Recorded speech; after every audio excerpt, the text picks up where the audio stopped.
بسم اللہ الرحمن الرحیم۔ السلام علیکم ورحمۃ اللہ وبرکاتہ۔ محترم ناظرین کرام، عربک آن لائن کلاس میں آپ سب کا خیر مقدم ہے۔ آج کا سبق شروع کرنے سے پہلے میں مناسب سمجھتا ہوں کہ عربی زبان کی اہمیت پر کچھ روشنی ڈالی جائے۔ عربی زبان کا شمار دنیا کی بڑی زبانوں میں ہوتا ہے۔ انگریزی اور فرانسیسی زبان کے بعد عربی زبان دنیا کی تیسری بڑی زبان ہے۔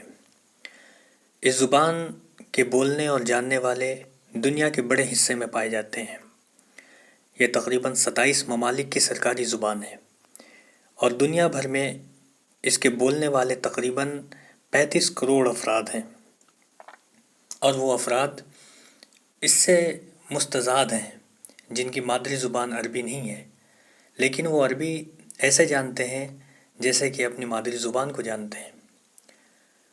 اور ان سب سے اوپر یہ کہ یہ زبان دنیا بھر کے تقریباً 1 ارب 70 کروڑ کے لگ بھگ مسلمانوں کی مذہبی زبان ہے، اور وہ عربی جانتے ہوں یا نہ جانتے ہوں، انہیں یہ زبان کس طرح عزیز ہے اس کا اندازہ غیر مسلم لوگ نہیں لگا سکتے۔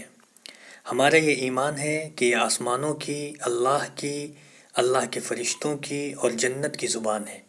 قرآن مجید کی تلاوت اور پھر اس کو یاد کرنا اور اپنی نمازوں میں اس کو ہر روز پڑھنا ایک عام معمول ہے۔ عربی زبان اپنی ہیئت اور طریقۂ بناوٹ سے عبرانی اور آرامی زبانوں سے بنی ہوئی ہے، یا یہ کہا جائے کہ یہ تینوں زبانیں، آرامی، عبرانی اور عربی، یہ تینوں زبانیں ایک دوسرے سے ملتی جلتی ہیں۔ قرآن مجید کی عربی اس زبان کا اصل الاصول ہے، اور قرآن کی زبان اور اس کے قواعد اس زبان کی بنیاد سمجھے جاتے ہیں۔ قرآن کی عربی ہی دراصل ادبی عربی ہے، اس کو کلاسیکل عربک بھی کہتے ہیں۔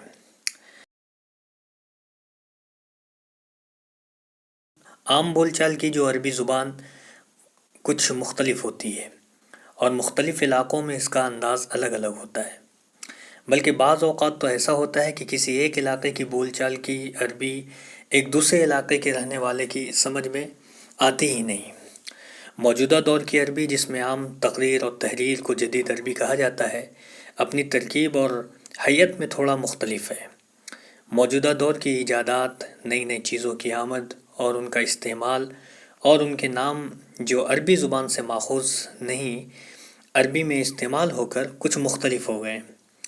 اسی طرح دیگر زبانوں کی عربوں کے علاوہ عربوں کے علاقوں میں آ جانے کی وجہ سے بھی ان الفاظ اور زبانوں کا عربی میں استعمال شروع ہو گیا۔ بہرحال عربی زبان کی فضیلت صرف اس وجہ سے ہے کہ قرآن اس میں نازل ہوا، ہمارے نبی حضرت محمد مصطفیٰ صلی اللہ علیہ وآلہ وسلم کی زبان عربی تھی، اور دین کا جو اصل سرمایہ ہے، جو اصل لٹریچر ہے، وہ عربی زبان میں ہے۔ اور قرآن کو سمجھنے کے لیے بہرحال عربی کا سیکھنا، عربی کا جاننا نہایت ضروری ہے۔ اور ہر مسلمان کو جس طرح دیگر زبان لوگ سیکھتے ہیں، انگلش سیکھتے ہیں، فرینچ سیکھتے ہیں، اسپینش سیکھتے ہیں، اسی طرح عربی زبان بھی لوگوں کو سیکھنا نہایت ضروری ہے، تاکہ وہ قرآن سمجھ سکے، احادیث رسول سمجھ سکے، اور سمجھ سکے کہ اللہ رب العزت قرآن کریم میں ہم سے کیا عہد لیتا ہے، ہم سے کیا وعدہ کرتا ہے، ہم سے کیا مطالبہ کرتا ہے۔ تو انہی باتوں کو مد نظر رکھتے ہوئے عربی سیکھنے سکھانے کا یہ سلسلہ شروع کیا گیا ہے۔ تو آئیے شروع کرتے ہیں آج کا پہلا سبق۔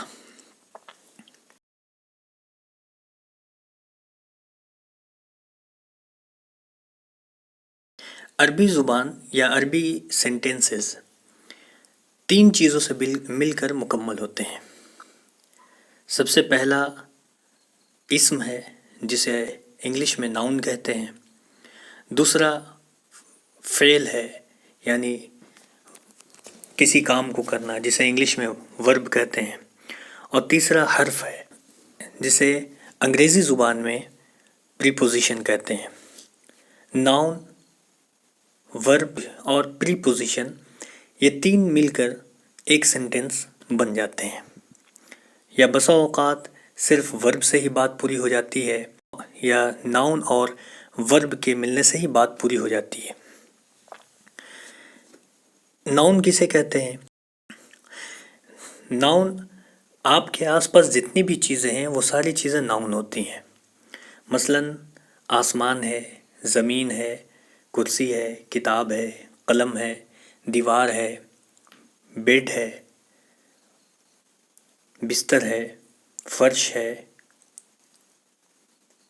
آپ کے ارد گرد جتنی بھی چیزیں ہیں، آپ کی نگاہ جس کو ادراک کر سکتی ہیں یا جسے محسوس کر سکتی ہیں، وہ ساری چیزیں ناؤن ہیں، وہ ساری چیزیں اسم ہیں۔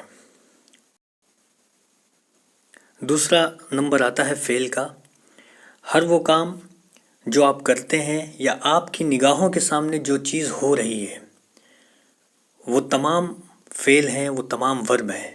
مثلاً ہوا کا چلنا، مثلاً دوڑنا، کھیلنا، کودنا، کھانا، پینا، سونا۔ آپ جو کام کرتے ہیں یا آپ کی نگاہ کے سامنے جو کچھ ہوتا ہے، وہ سارا عمل فعل کہلاتا ہے، وہ سارا عمل ورب کہلاتا ہے۔ تیسرا نمبر آتا ہے پریپوزیشن کا۔ پریپوزیشن وہ جملوں میں ربط کا کام کرتا ہے، یعنی اسم اور فعل کے ساتھ مل کر وہ مفہوم کی ادائیگی میں تعاون کرتا ہے۔ جیسے میں گلاس میں پانی پی رہا ہوں، میں گلاس میں پانی پی رہا ہوں، تو یہاں لفظ میں جو ہے وہ جو ہے معاون بن رہا ہے اسم اور فعل کے درمیان۔ اب کچھ اسم عربی زبان میں، کچھ اسم آپ لوگوں کے سامنے لکھا جا رہا ہے، اور کچھ ورب لکھا جائے گا اور کچھ پریپوزیشن، تاکہ آپ اسے ذہن نشی کر لیں۔ اسم کی مثال جیسے انسان، اسم کی مثال جیسے زید، احمد، فاطمہ، زینب۔ اسی طرح چیزیں ہیں، مسجد،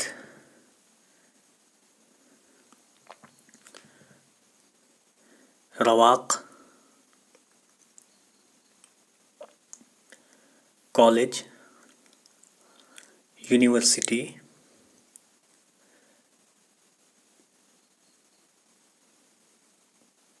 شجر،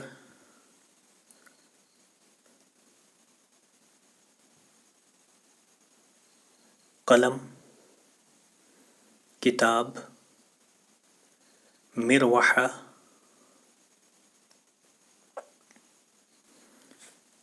یہ سارے اسم ہیں۔ فعل کی مثال دیکھ لیں، ذہب، وہ گیا، قتل، اس نے قتل کیا، قرأ، اس نے پڑھا، رجع، وہ لوٹا۔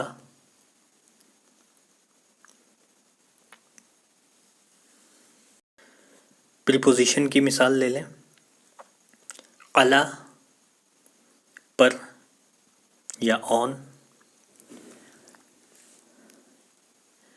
من، سے، الی، تک، ٹو،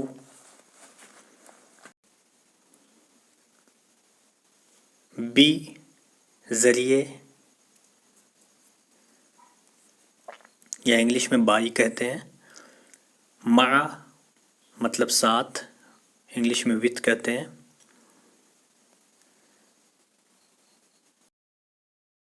اس کو اسم کے ساتھ استعمال کیا جا رہا ہے دیکھ لیں تاکہ پریپوزیشن کے معنی ظاہر ہو جائیں.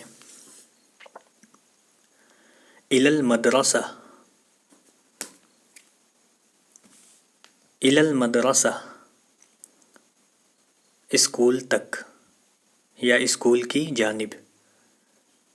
To the school. علی الطاولہ، علی الطاولہ، ٹیبل پر، آن دی ٹیبل. بالقطار، ٹرین کے ذریعے، بائی دی ٹرین. بالقطار.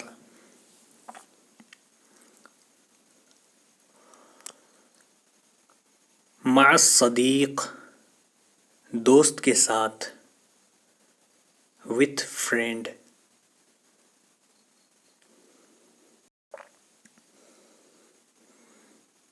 تو یہ ناؤن، ورب اور پریپوزیشن کی ایک مختصر تعریف تھی اور مختصر وضاحت تھی. اسے آپ ذہن نشی کر لیں. تو اسم، فعل اور حرف یعنی ناؤن، ورب اور پریپوزیشن کو ذہن میں رکھیں، اسے ذہن نشی کر لیں تاکہ اگلا سبق سمجھنے میں آسانی ہو. السلام علیکم ورحمۃ اللہ.